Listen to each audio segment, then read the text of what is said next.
Before dawn the gods would kept its own breath. The weirwood's face was a pale scar in the black of branches, eyes red as coals banked under ash.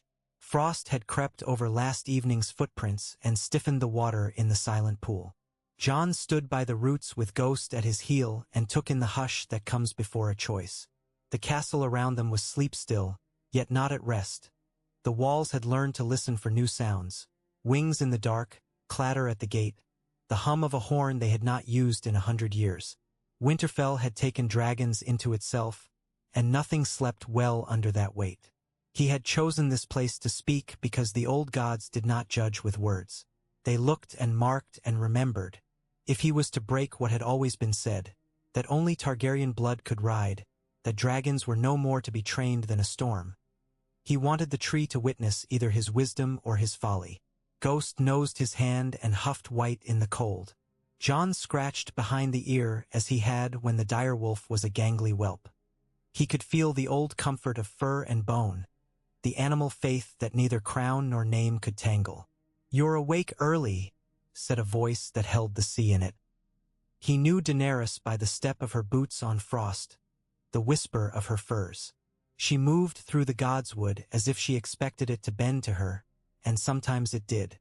"Couldn't sleep," he said. "Nor I."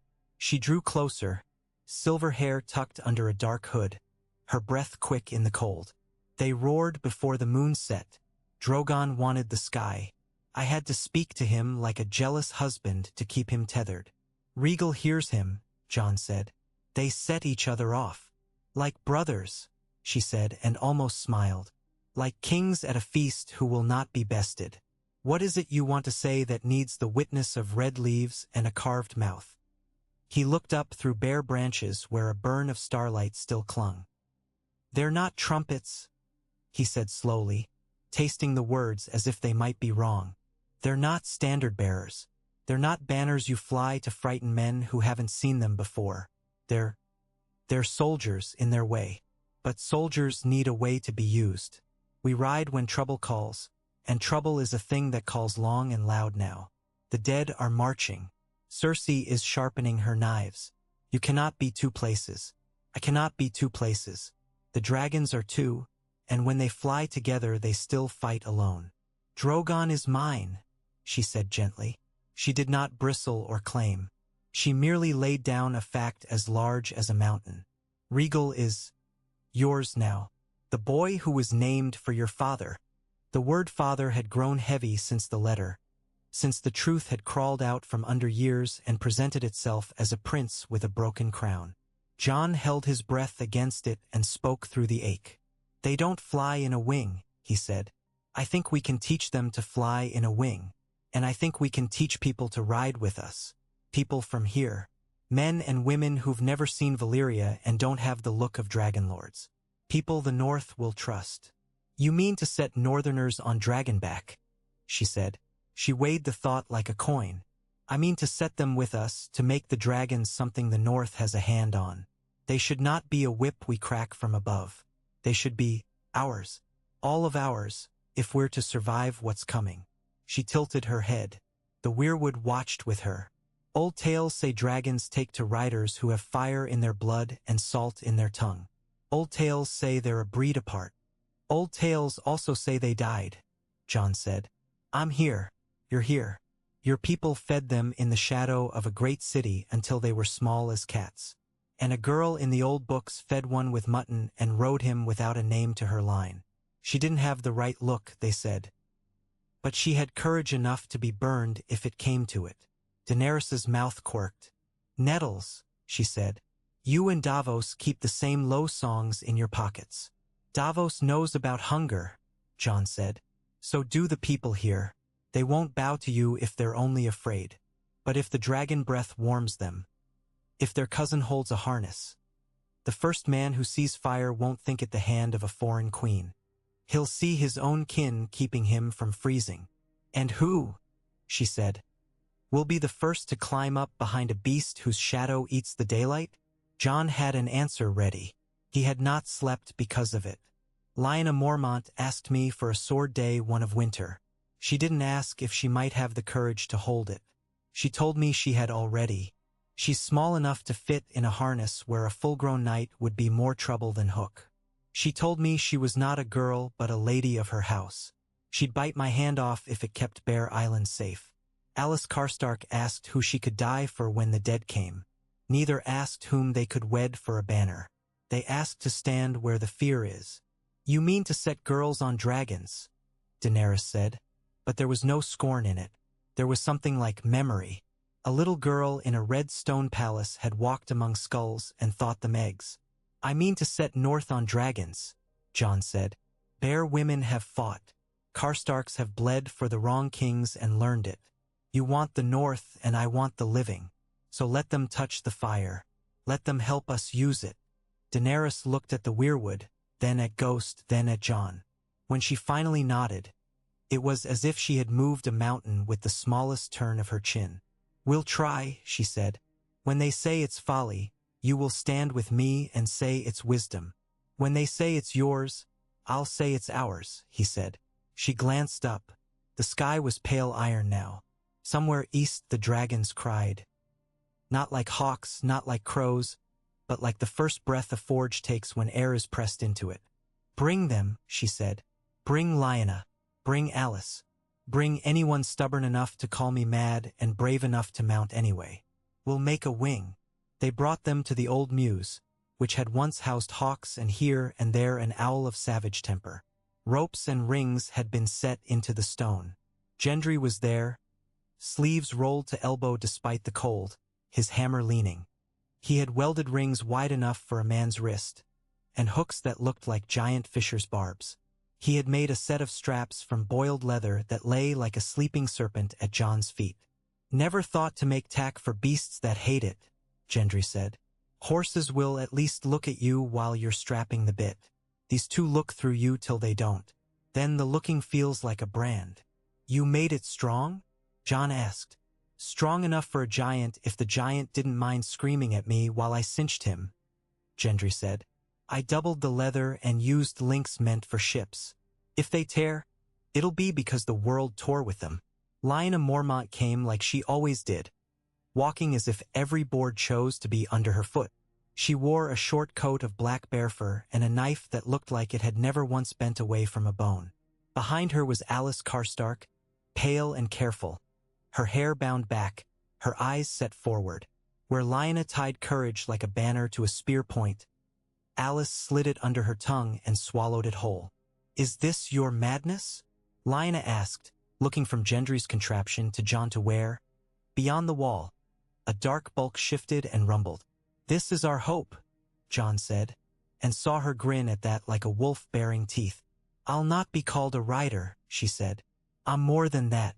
I'm a rider the way a knife is a cook. You'll be a rider because the wind will have to learn your name, said Alice under her breath. Davos had come too, not near with his hands, but near with his eyes. He watched for flaw and for faith.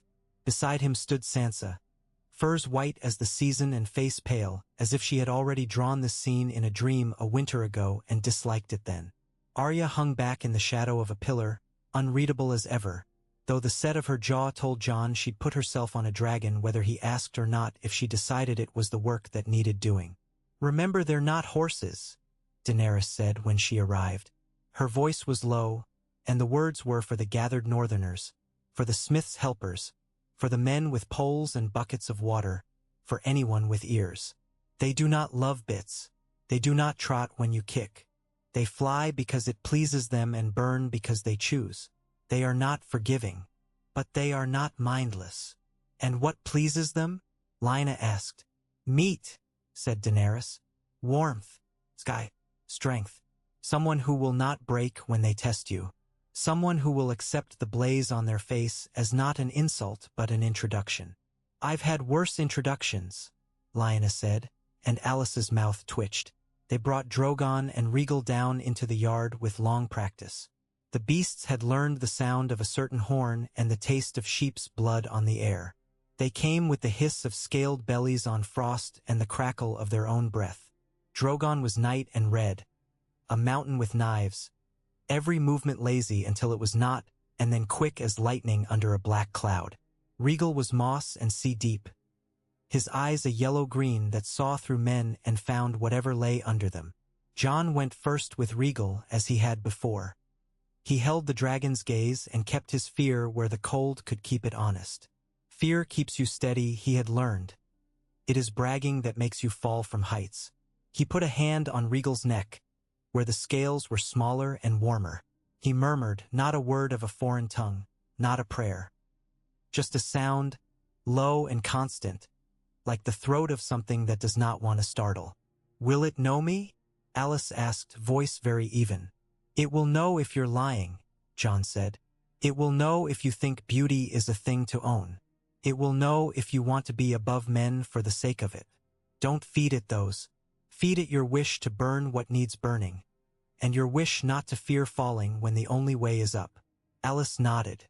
She stepped forward into the shadow of the green-brown neck. Her breath became smoke. Rhaegal breathed out.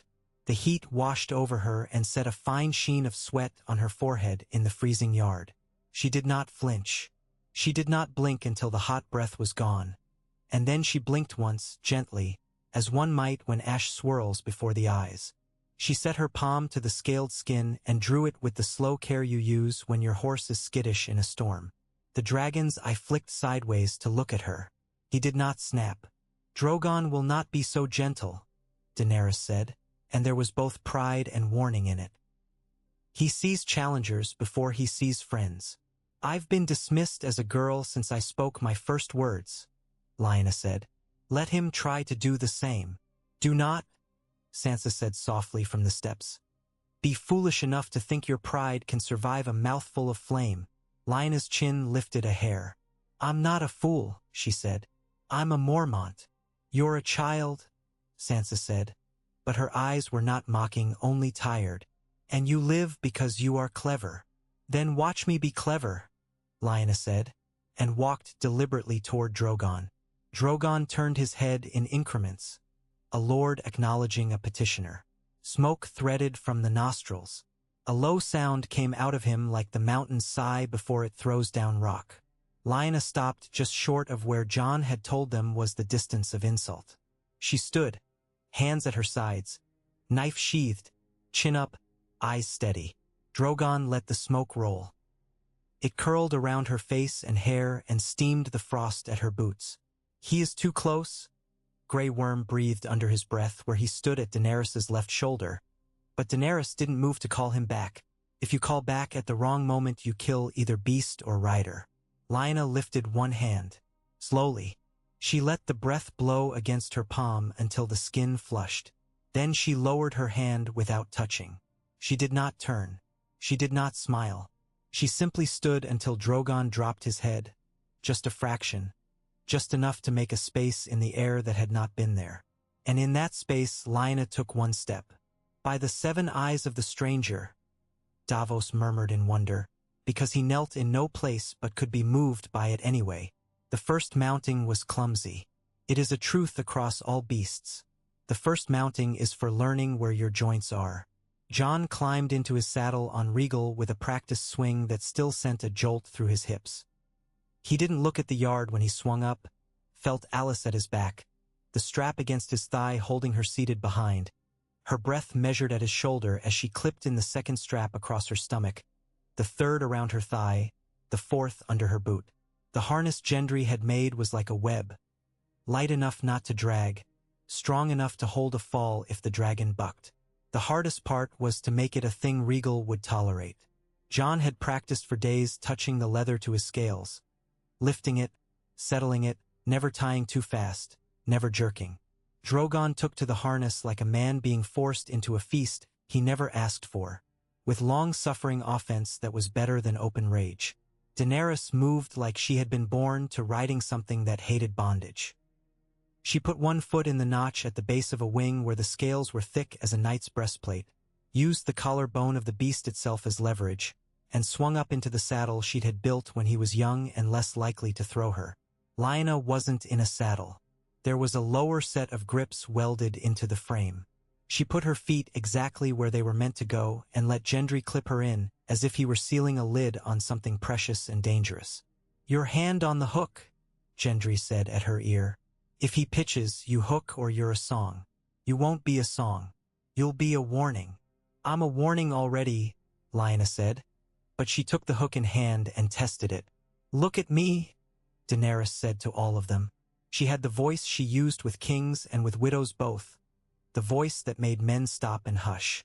If you feel the sickness of heights, breathe. If you think there's no way to live through a gust, know that a dragon knows the wind better than any climber. If a strap fails, do not reach. If you reach, you will be falling. If you fall, you will flail. If you flail, you cannot put your hand to your hook. If you cannot put your hand to your hook, your last sight will be the sky. Listen when I shift. When I lean forward, press. When I draw up, brace. When I turn my head, it is not to admire the view. It is because the beast will move. Stay with me. Stay with us. If you lose me, don't lose you, Lyanna said and flashed teeth again. Don't you dare, Daenerys muttered back, and then the horn rang in the yard twice. Then a pause, then twice again. The note that had already begun to mean lift. The dragons went up like secrets.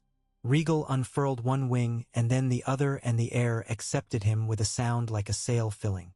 Drogon took a single bound, and the ground shook, and then gravity let him pass as if he were a king at a door. Jon kept his hands not tight on the spikes of the saddle but firm. He did not urge. He suggested. Rhaegal rose and circled once over the yard, the breath of him pushing down on hats and hair. Lyanna's braids snapped like a whip behind her helmet. Alice made no sound behind Jon, but he could feel the tremble in her thigh where it touched his own. That tremble that is not fear but the body telling itself this is not a thing bodies do. They took them into light. The sky was becoming milk at the edges now. The river was a dark word under frost. Winterfell lay below them like a story written by someone who had known it at 10 and at 20 and nothing in between. Jon let Rhaegal choose his height and tested small motions. Flicks of his wrist, a lean of his shoulder, a sound in his throat that had made the dragon shift before. He felt Alice adjust in time with him, her weight balancing, the hook in her hand secure. He saw them reflected in the faint sheen of cloud, the two beasts, one black as depth and one green as a drowning dream, riding shoulder to shoulder at last without teeth bared at each other. Wing. It is one thing to say wing and another to teach it. They drilled like soldiers. They learned the three forms that mattered: diamond, the pattern for protection when one went slightly above and back of the other, so that they could cross their fields of fire without cooking their own. Hammer, the angle of descent that would break a line of the dead without losing altitude too fast. Scatter, the motion that was not a motion so much as a pact to live when the air is suddenly full of broken ice and bits of bone and you can't see your own hand. They learned horn calls, one long steady call for lift, short triple for drop, a rising wail for scatter. They learned ground hands, the men and women with poles and blankets who could get harness on or get it off without being burned or broken. They learned that Drogon would sometimes do what he wished no matter what Daenerys wished, and that you had to use his wish to get to yours. They learned that Rhaegal hummed before he flamed when he was content, and that when he was not, the hum was gone and there was silence, and in that silence he was twice as dangerous. They learned the difference between the heat of a warning breath and the intent heat that would peel your skin if you stood wrong. They learned to treat the dragons not as gods or as pets but as allies. The North watched. Sansa watched from the walls with her jaw set and said nothing until the night she found Jon at the old rookery sorting horn calls with Davos and Gendry. "Shall I build you a perch in my solar?" she asked, leaning against the table, eyes on the carved symbols. "We'll need one on each tower," Jon said without looking up. "If a horn is down, a fire is up. If a fire is down, a flag. We can't rely on one voice." "Then it will happen," she said, and he looked up, surprised. "Because you made the plan for what happens when a horn breaks. Because you have accounted for someone being slow, and for the day nothing goes as it should. Because you're building something other than one man's courage." He set his knuckles on the table and let himself breathe out. "You don't hate it." She was quiet for a beat. "I hate that it makes us depend on something we cannot feed when winter goes long. I hate that if she calls them south, the north will feel bared. I hate that people I love will rise into air on backs made for fire. But I cannot hate that you made a thing ours." When Lyanna stood up there, Do you know what the men on the battlements did? They made the sign of the mother, he guessed. They cheered, Sansa said, and the word held a faint amazement.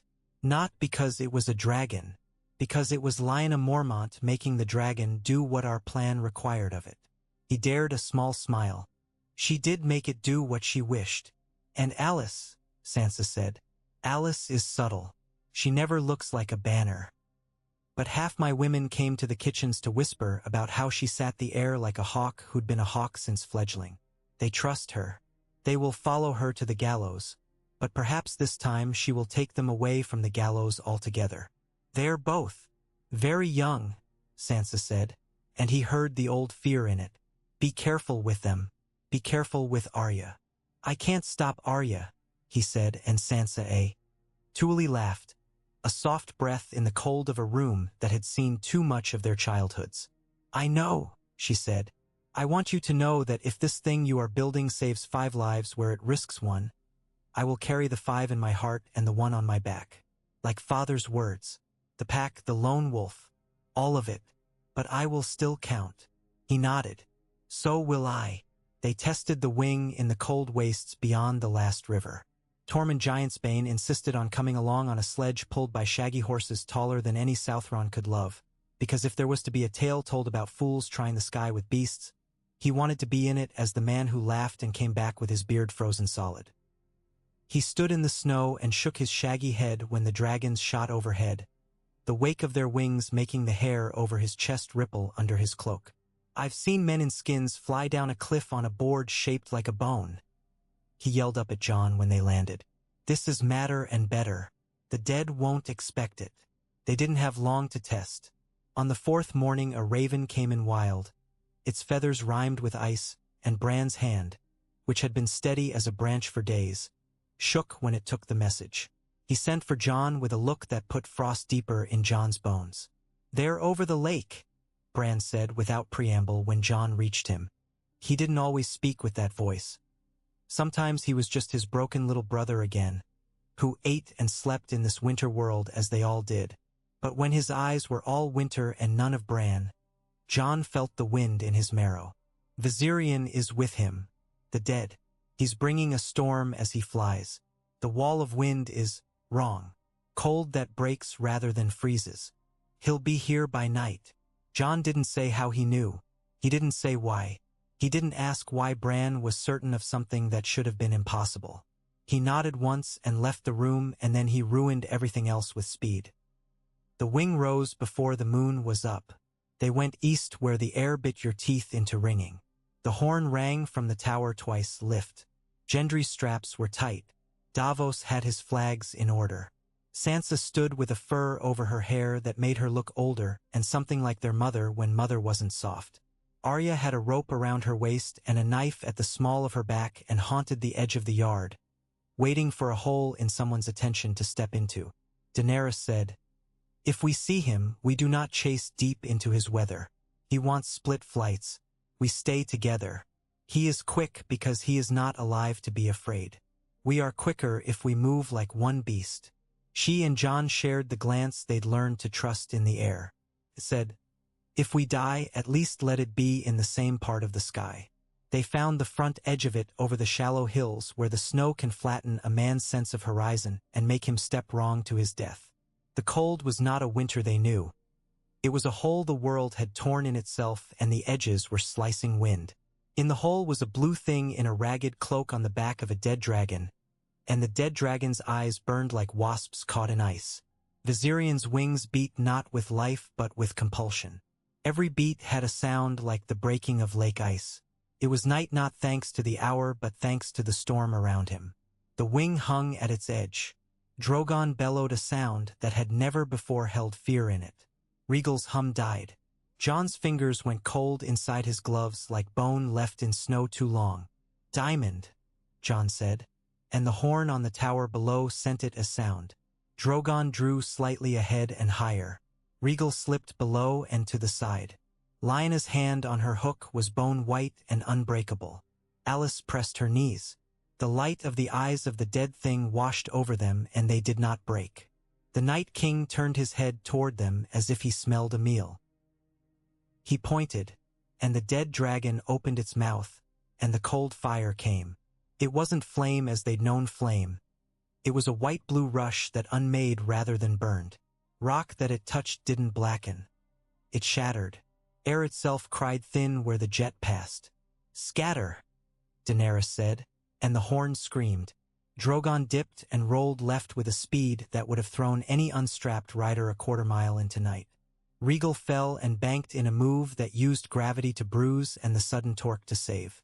The breath of the thing passed between them and scared the snow into glass. "Do not chase," Daenerys said again, and Jon felt his own blood wanting to do the stupid brave thing. They circled, waited for the next pass. It came. Viserion overshot and pivoted on a wing that should have thrown him into a stall. Didn't. The dead don't stall. They only stop when they break. "Now," Jon said. "Hammer." The two dragons, not born to fly in a wing, flew like they'd been hatched to it. Drogon climbed in a burst that made Daenerys a silhouette against a star. Rhaegal shot forward at a shallow angle. The Night King turned his head to watch the bigger threat and didn't see the one that came under and up. Alice had her dragonglass spear slotted. Lyanna had a longer haft behind Daenerys' seat, a hook on the end to catch cloth or limb. As Rhaegal rose and the dead dragon shifted to catch him in breath, Jon pulled up at the last heartbeat when bone would have met bone. Alice slid a spear into the seam of knot flesh just under Viserion's jaw. It went in as if the world wanted it to. A crack laced through the shining blue in the dead eyes. They didn't kill it. That would be too easy. But they heard it.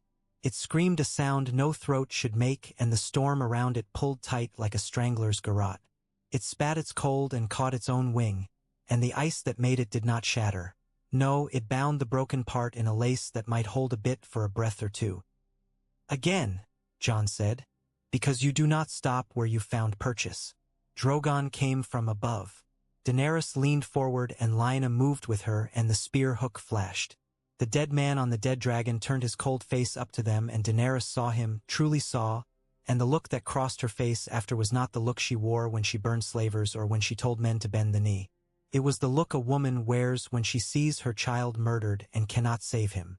"Drogon," she said, and the word was a prayer and a command, and the dragon that loved her more than itself exhaled.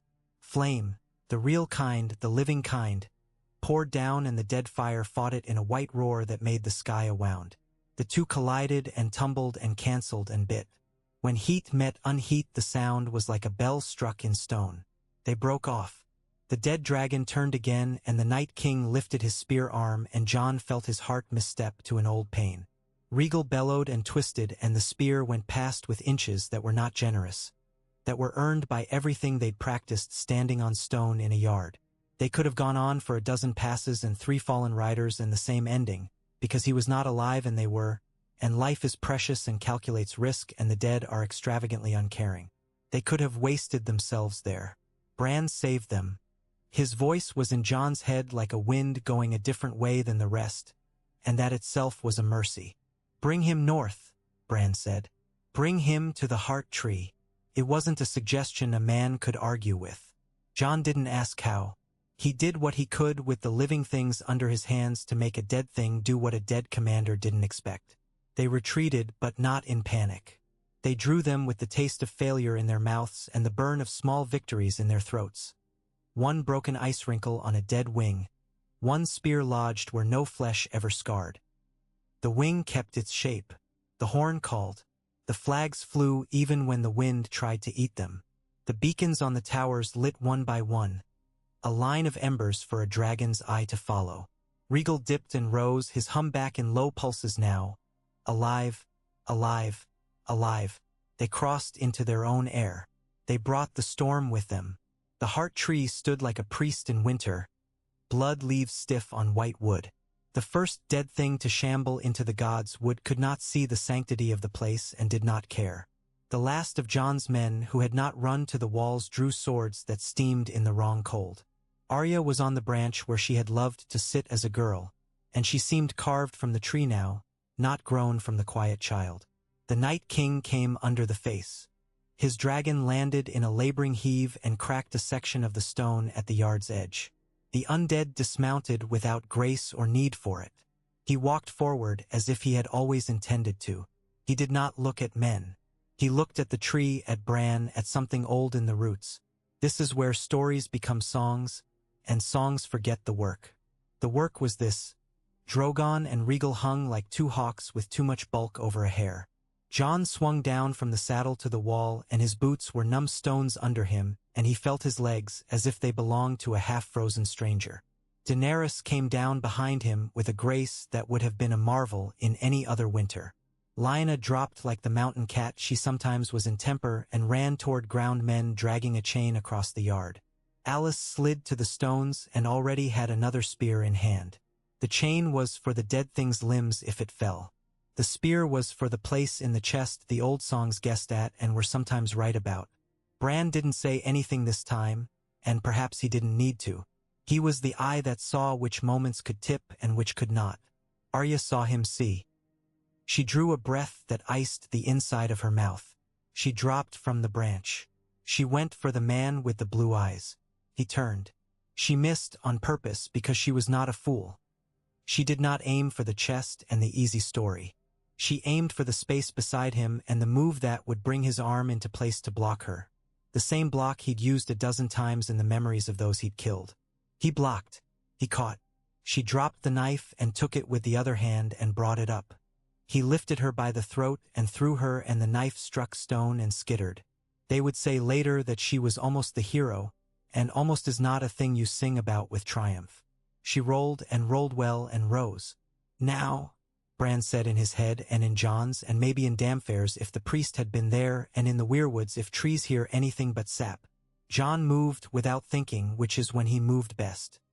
He ran at the blue-eyed man with the sword that had broken a dozen dead and not broken itself, and he swung to draw him, and he didn't expect to land, and he didn't. He fell. His foot caught where ice had killed definition in the ground. He went down hard enough that white came in at the edges of his sight. The man in the torn cloak took another step toward the tree. Drogon and Rhaegal shrieked together. It was not a sound the yard had heard, and Sansa would remember it in the night for years after. It was not anger. It was not fear. It was a vow. The two dragons let go what they had both been holding back, because living things who love living things will hold back until the moment when they cannot, and then they do not. Daenerys raised her hand not to command but to join. Lyanna pulled her hook and snapped the chain taut so that 3 men got a grip on an end, and then 4 and then 6, and there was a line across the yard like a net in a storm. Alice took 2 steps and threw with the calm of a smith's daughter who knows where metal should go. The spear took the blue-eyed man in the side. He didn't fall. He turned his face to look at this annoyance, and that was the second the dragons needed. Their flame met. The air between them went gold-white. The dead cold tried to eat it and couldn't. It rolled and broke and spilled. Arya was on the move again. She went over the rising wave of heat like a girl jumping a stream in spring. She came down with her knee on the dead thing's arm, and her knife, the second one, went into the seam at his throat. It didn't take. It skipped. The man raised his other arm. Jon wasn't there yet. Daenerys wasn't either. She was too far to put a blade in him, and that was not her work besides. The chain came up and in, and someone, Tormund, caught it on a bone spur in the cracked yard to make a catch in a place no one had planned. The dead dragon heaved and bellowed and tried to claw his way to his master. Rhaegal slammed into his flank, and there was the sound of something old and terrible breaking. Bran's eyes were open, and inside them were the leaves of all the trees that had ever grown in the north. He breathed in and out a breath that was not all his. Something moved under the snow in a way snow should not move. Roots. The weirwood's roots came up like the fingers of a god. They wrapped the blue-eyed man's legs. They held him like a mother who will not let a dangerous child run into the road. For one heartbeat he looked surprised. It was the only expression any man or beast ever saw on his face in all the years of his existence. Arya struck. She did not aim where the tales like to aim. She aimed where the heart had been when the man had been alive. The dragon glass slipped and turned in her hand, and the sound was not a shatter but a sigh. The storm let go. It didn't retreat. It didn't break with a song. It simply wasn't where it had been. The dead that were coming up under the walls fell in on themselves like tents with poorly cut poles. The dead dragon froze, and then it truly shattered, not into 1,000 icy bits that might remember rage, but into dust that remembered weight and nothing else. Drogon landed so hard the yard jumped. He lowered his head to Daenerys as if he meant to tuck her under his jaw. Rhaegal landed more gently, shuddering once like a horse that has run too far on cold legs. Jon had Alice's hand and Alice had Lyanna's hand and Lyanna had her hook and the chain hung slack across stone. They didn't make speeches. Some men cried. Some laughed like fools. Davos took a long breath and let it out with a sailor's prayer to no god that would hear him in a sea made of snow. Sansa came down the steps in a strange calm and put her hand on Bran's shoulder, and Bran closed his eyes and became a boy again, one blink at a time. It didn't end everything. It ended one thing, which was the long walk of the dead. Men still had the living to fight. In the days that followed, the North looked at their dragons as if seeing them anew. They were not doomed then. They were something that had lit the yard and held the dark out for a night that could have been endless. The wing had been proven. The wing had saved them. When the fires had eaten what bones there were to eat and the tears were salted down and the last of the ice was swept from the steps, they hung new flags. They were not Targaryen dragons alone, though the red three-headed beast flew from the tower when Daenerys rode out. On the walls above Winterfell's gate the stark direwolf snapped. Between them, Sansa had hung a cloth Gendry had forged rings for and the women had stitched by night. 2 dragons in flight, one above and one slightly below, wing to wing, a knot between them that was neither leash nor chain but a length of leather like a harness strap tied with care. People called it the wing's knot or the winter knot. Old Nan would have told a story about how knots keep families tethered across storms. No one had Old Nan anymore, but the story told itself anyway. They did not have the respite a story allows for feasts and soft songs. South, Cersei had iron and malice and a man who liked to grin with blood in his teeth and call it poetry. Varys came like a shadow into all the rooms and wrung his soft hands and spoke soft words about the realm. And Tyrion drank less and thought more and told no one the true count of how many mistakes he had left in him. "We must go south," Daenerys said at the high table one night when there were fewer people than there had been. "Before she fills the sky with iron arrows." "She has ships," Davos said. "Ships carry mouths that open into scorpions." "Then we'll break the mouths," Lyanna said. "We'll bring them to shore and punch them." "We won't do it by coming at them on a clear day from a clear height," said Alice, eyes on the map. "We'll do it by not being where he points his toys. We'll do it at night. Not the night that hid the dead, but a night we make, with smoke and with light where we want it." "We'll do it with the wing," Jon said, "because together we don't have to offer those large, easy targets that make men with toys feel like gods." Dany looked at him, that look again, the one that understood that he wanted her to remain living, and that meant sometimes not being a legend. Tyrion and Sansa sat long over the map and spoke in those swift, hard syllables of people who have been to hell and back and left most of themselves there. They did not always like each other, but they had looked at rings together once, and now they looked at iron and saw shapes that were not the ones Euron had drawn with his boast. "We send ships with black cloth over fire baskets," Sansa said, tracing the coast. "We send ravens to talk to other ravens about where the men with bows sleep. We light fires on the cliffs that look like beacons where we are not. We send the wing not in a straight line but in steps that make men think they're tired. We ruin their seeing. We take as many scorpions as we can by ground," said Brienne, who had stayed because she had never been able to leave when oaths were in the air. "We take them at night. We will them inland and bury them when we need to. We take more than we think we can, because the North has men who can pull a rope in the dark quietly if it means the morning won't bring iron into the sky. And we make new harness," Gendry said. "Saddles with hooks for 2. The second is for arrows, not for falling." "The second will be Arya," Sansa said. Arya didn't bother pretending surprise, only lifted an eyebrow that said, "Yes, if she insists on going into the center of things and killing them, she might as well do it from where she can get out again." "She will not jump from my dragon's back without telling me," Daenerys said, sharp and small at once. She had held too much death already. She will tell me and will make a way for her to come back. I will, Arya said. I'll tie a rope to my knife. Don't, Jon said automatically, and she grinned that old ghost grin he remembered from the days before he was anybody. They went to sea. Or rather, they went above it. The wing had learned the way the wind moved along the coast where cliffs warm in day, and then let that heat go so that night wind tangles off the rock. Drogon and Rhaegal moved through it like men who knew a city's alleys by smell. The Iron Fleet was where it wanted to be. Spread like a wolf on a meadow, backs to nothing, teeth everywhere. Euron made a show of lighting braziers and shouting and swinging his body across one of his rigid iron mouths as if to say, "Come try me. I'm not shy." They didn't come try him. They came around him. The first night they took no ships. They flew at the edge of seeing and let the wind pick up a line of cinders that looked like a line of torches headed south. The scorpions turned their yawning faces where the cinders were and spat bolts at empty air. For each iron mouth that spat, a man had to pull it back into Lynn. And he had to drink to keep his nerve, and another man had to piss out the drink, and the night grew thin and long.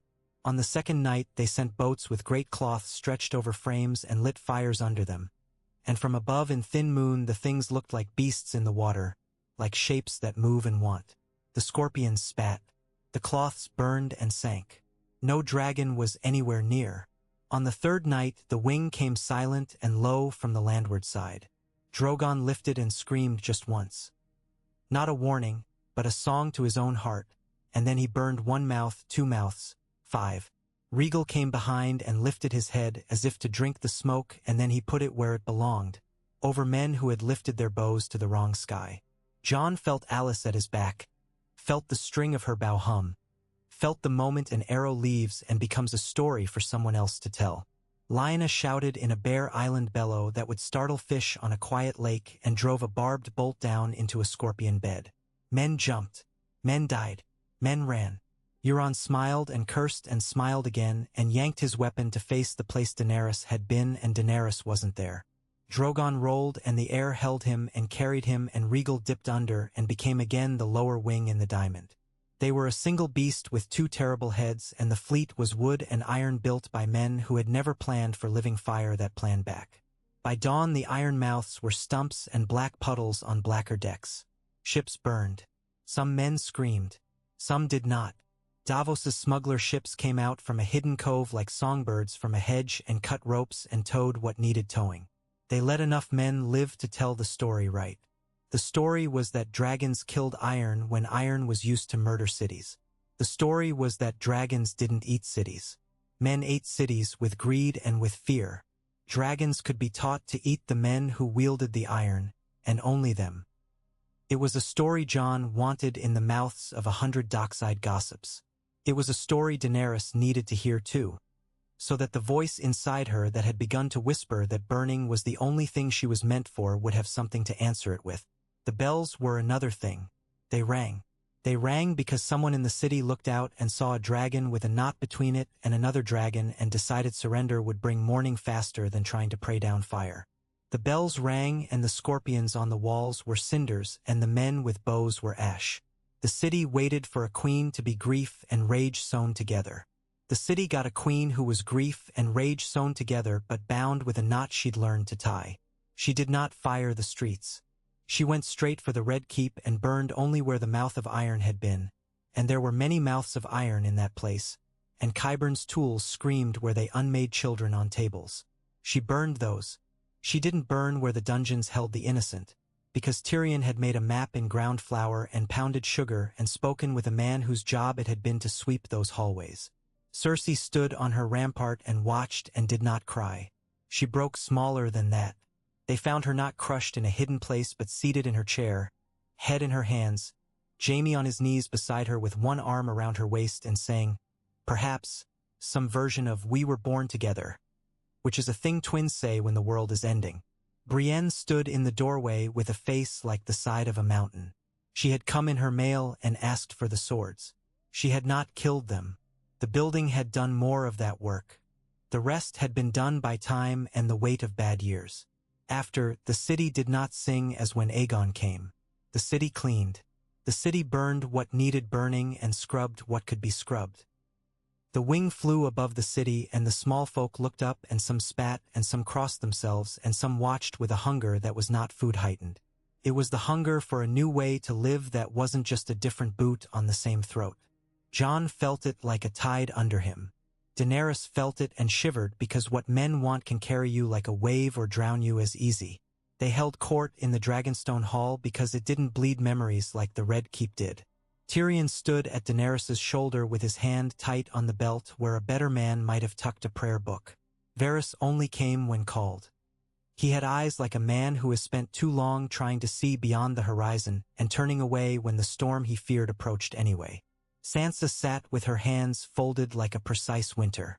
Jon stood until his back ached, and then stood some more because he wasn't a king and he didn't have to sit.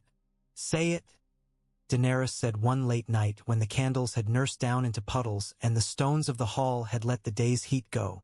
She was not in her queen's dress. She was in something like a soldier's coat, and her hair was in a braid that any Bear Island mother could have done with her teeth while mending a net. "Say what?" Jon asked, playing thick. "Say you want to go home," she said.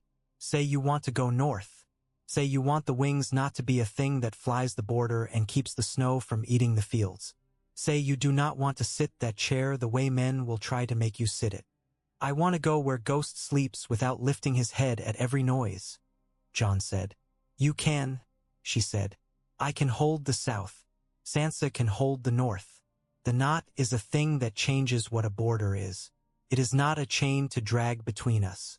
It is a cord to pull one way or the other when we need to wrest a net out of the sea or send a signal into fog." "You speak like a fisherman," he said with a small smile. "I speak like a woman who crossed a sea in a storm with one sail," she said. "I speak like a girl who looked at skulls and taught herself to see eggs." "Will they let you?" he asked, and in the quiet of the hall the question walked through all the pasts they'd both had. Men with big mouths and small hearts, women with knives and songs, the kind of people who call a woman a storm and then cry when their windows break because of it. "They will not let me," Daenerys said. "I will do it anyway, and they will find that the morning still comes. And then they will think they allowed it after the fact and take credit. And I will make sure the bread bakes and the canals run, and that men who took children for their experiments have none of their fingers left to take anything else with." He nodded. "We'll build the wing in the north," he said. "We'll build it here. We'll build it where men don't even know they need to look up yet. We'll put bells on the harnesses in winter so that men in whiteout can follow sound home. We'll make signal fires. We'll teach them that these beasts are ours. We'll make sure they remember the night in the Gods' Wood when two dragons spoke to each other like brothers and held a thing that had made fear its friend for too long." "You make plans like a Stark," she said. "You love like a Stark too. Quiet. With teeth." He didn't answer. He didn't have to. Outside the Dragonstone Hall the sea chewed at the rock and then gave it back, and that was another kind of knot, ebb and flow and the line between. They went north in spring that wasn't yet spring. The fields between Moat Cailin and the Neck were a sucking memory of the Dead's Passage. The wing flew low there, so men saw that their queen's beast wasn't a tail and that his shadow could be a blanket, not a sword. Children in the marshy villages came out and clapped their hands over their ears and grinned and cried with the noise. Lyanna rode with her head up and her hook in easy reach. Alice kept her eyes on the ground, always seeing something someone else would miss. The glint that might be a buried iron jaw, the patch that might be something hungry. They kept training. They chose others.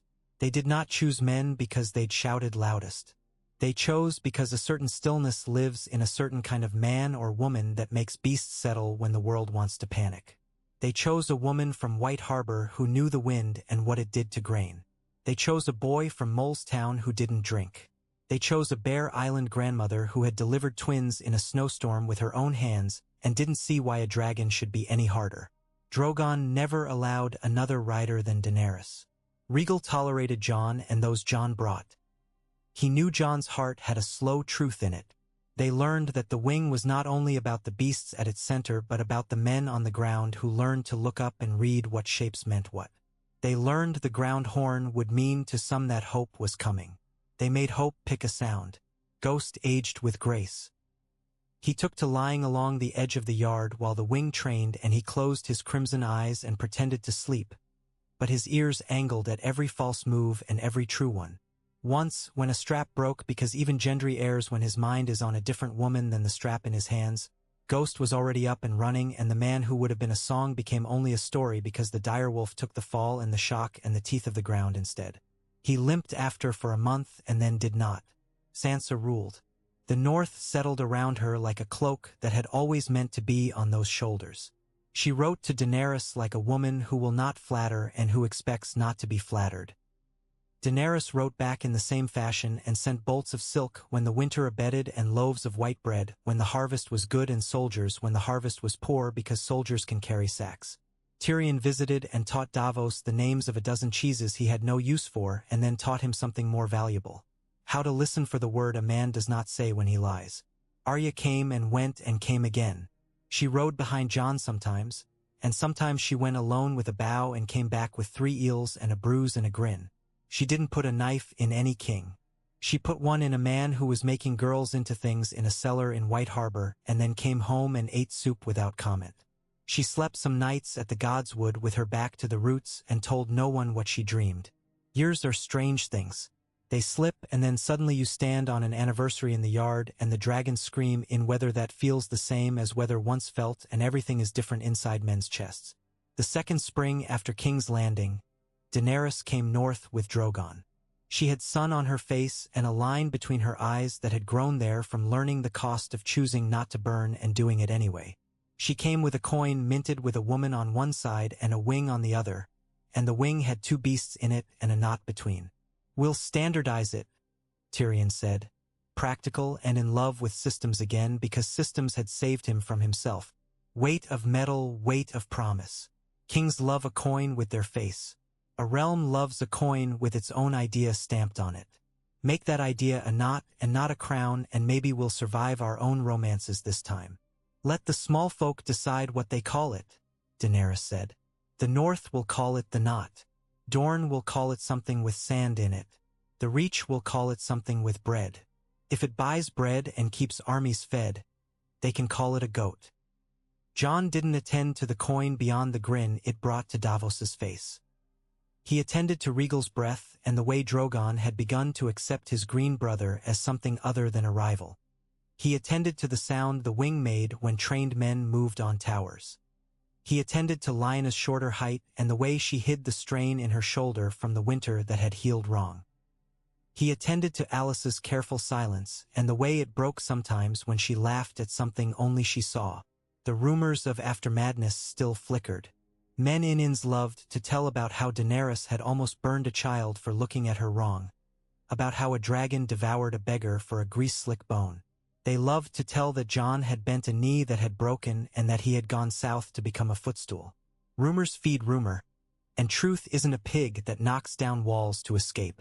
It is a cat that goes its own way and sometimes returns with blood on its paws, and you have to decide which mouse you'd rather lose. The truth was this. When a village brought sacks of grain to a garrison and the scrip they'd been given didn't stretch, the queen's men opened a coffer and pulled out knots. The truth was that when a line of carts tried to skirt tacks in the Riverlands and the men on the border saw the wing above them, the carts turned back without a fight because men prefer not to be set on fire no matter the era. The truth was that a dragon set a roof on fire once because a boy ran out with a stick lit at both ends to show his sister, and the dragon thought it an insult. The roof burned, and then when the wing returned from the run they did the work. Jon and Daenerys both with buckets, Lyanna on the ladder, Alice directing men to pull down a span before the fire ate the rest. The men who watched that told a story that beat rumor by inches where rumor keeps its race. The years still had teeth. They took Jorah one spring when he fell ill of a thing a dragon could not burn for him. The Bear Island women sang for him with voices that sounded like oars on ice. Daenerys stood at the edge of the sea while they put him in it, and her face was a carved thing that had learned the art of not breaking where there was nothing left to mend. Drogon lay on the cliff above the cove and made a low sound, a purring moan a man would mock if he didn't feel the hair on his arms rise. The North taught their dragons to mourn in the old way, with fire on the water, slow and patient and not greedy. The fire took Jorah and didn't spit him back. They lost a boy during maneuvers on a day with a fine sky. He missed his hook by a finger's width. He had lied once to Alice about the way his stomach behaved in the air. The lie caught him more than gravity did. They carved his name on the post by the yard, and Lyanna did not speak for a day, and then spoke too much for a week, and then spoke right again. They had thought the gods would take their tithe when the dead took theirs and be done. The gods, as ever, did what they pleased. Through it all the wing was a thing men could look at and say, "We built that. We did that." It wasn't a dragon queen who had flown in with fire and left either ash or awe. It was a craft like knitting. The old women learned the horn calls like new songs and banged their soup spoons on their pots at the right times on foggy afternoons, making the small children laugh and learn without fear. The men on the walls learned to watch for shadow shapes that meant different things and not panic when they saw the lower one drop away, because sometimes that meant a practice fall and a practice catch. The ravens learned new routes. The smiths learned to mend leather that had been heated too fast without making it brittle. The whole North taught itself the grammar of fire until it could speak it without a foreign accent. One early autumn, a storm came up the eastern coast with a mind of its own. It had no dead man to drive it. It had only heat and wind and the way weather sometimes decides to remember how to be monstrous. It pushed a fisher fleet against rocks that had eaten such fleets before. In the old way, the men on the shore would have watched and chosen which sailors to mourn. That autumn the horn blew and the wing went up with lanterns strapped to the saddles and lines coiled like the guts of a whale in a carver's shop. They flew into rain that turned faces raw and wind that stopped being wind and became a wall that pressed against bone. They did the thing that wasn't in any book. They dropped lines and let sailors hook them and pulled while Drogon and Rhaegal flung themselves not against nature but with it, learning how to put their shoulders into a gust instead of being taken by it. They pulled a dozen men out of the teeth. They lost none. The whole shore lit fires after that with a new reverence, because sometimes the gods send storms and sometimes men answer them without prayers. When Daenerys came north again that winter, she found a statue at the edge of the yard. Not one of her, not one of Jon, not of dragons. It was a hand holding a length of leather with a knot in it. Old Nan would have laughed until her cough took her. Daenerys laughed until the inside of her chest unlatched, and then she cried quickly and wiped her face like a woman who doesn't want anyone to make a meal of her tears. "Who did it?" she asked. "Gendry," Sansa said. "His hands made it. The idea made itself. He says it's a thing a man can carve even if he can't carve a likeness. The boys practice their knots on it. They'll make better knots than the one that caught this realm by the ankle and dragged it through 2 kings and a hairy nightmare," said Tyrion mildly, and Sansa did not dignify him with a retort because some truths are best left sitting in the air to cool. "I'll tell you something I'm proud of," Daenerys said in Jon's ear later, when the yard was as white as baked bread and the smoke climbed straight because there was no wind to argue with it. "I am proud that my dragon does what I ask. But I am more proud that your people made a dragon learn an army's shape. The Targaryens brought beasts here and made men fear. The Starks took beasts and taught them to be tools." "Tools?" he asked, amused. "Did you think I'd say brothers?" she asked. "I'm not so soft. They're not men.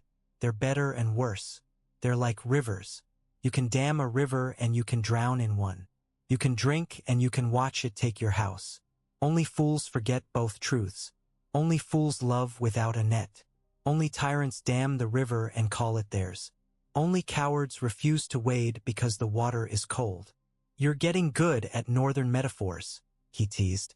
"I'm getting good at ruling a place that isn't mine as if it were," she said, and there was no boast in it, only work. "Which is to say, I'm learning to leave it alone when it needs leaving alone." He leaned his head on her shoulder without thinking about who might see from which window. Ghosts snored at their boots. Rhaegal, who had been sunning himself on a patch of old stone warmed by coals in a pit, opened one golden eye and closed it again because men cuddling was not his business. Drogon lay in the yard with his head on his forelegs like a dog that had grown too large for any lap. Years later, if years can be counted after the clock melts and resets without asking, children would ask what made the difference. Why this time the city didn't burn black? Why this time a queen who could had not?